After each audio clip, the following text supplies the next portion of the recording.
addition to all this, take up the shield of faith, with which you can extinguish all flaming arrows of the evil one.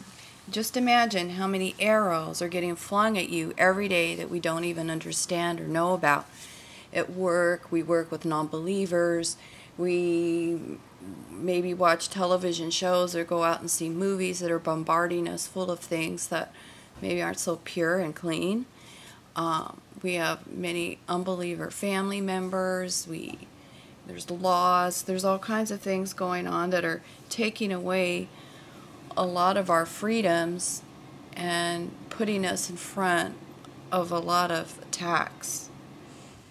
So there's a story that I want to share. There was a story about a Roman soldier during the Battle of Diacrum, and he fought under Caesar.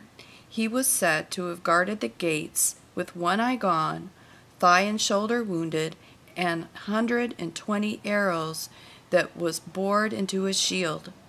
He was able to take the ship and drive away the enemy before him as he went onto the ship. Now try to imagine a soldier fighting a battle with 120 arrows in his shield.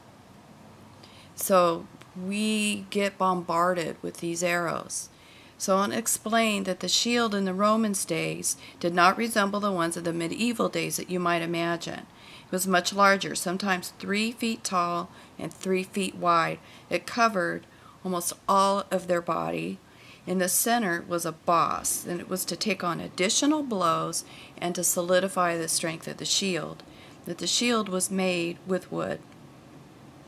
Okay, so if you imagine you're holding a shield throughout the day to fight and take away those arrows. Now, I talked about fiery arrows. Well, in those days, they could take the wood and make it wet, and so when they went into battle, the opposing team, the oppressors, the adversaries, were the ones shooting off flaming arrows. Well, when the arrow hit their wet sword, it would extinguish the arrow. So that was pretty good. And that's why it's written this way. It's to the understanding of those people in those days. The shield was also used to push away the enemy when they came and run to attack. It was big enough for them to push them away. They also used them together as a group. They can create an enclosure and push forward in the battle and protect themselves from falling arrows as well. So one cannot go into a battle without a shield. The shield protects us. The flaming arrows represented in the scripture are forms of temptation and attacks that the enemy flings out. It can be anything through your weakness, finding a place where you are weak. So the enemy finds those weak areas, and then he shoots that arrow at you. And either you grab the arrow, you take off with it, or you protect yourself with the shield. It's for us to be aware every day, because he is lurking about to and fro the earth, seeking whom he may devour. Last thing he wants is for us to have joy and happiness and peace in our lives.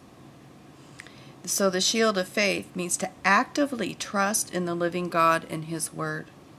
1 Peter 5:9 says, "Resist him, standing firm in the faith, because you know that the family of believers throughout the world is undergoing the same kind of suffering." Faith is the substance of things hoped for, the evidence of things not seen, in Hebrews 11. You must actively trust in God, which is faith.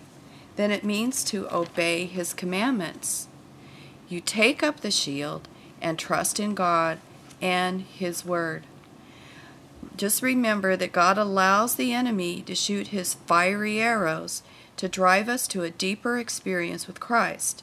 It is when the arrows are being flung towards us and we take up the shield, we come to know through our experience his glory and beauty that we did not know before.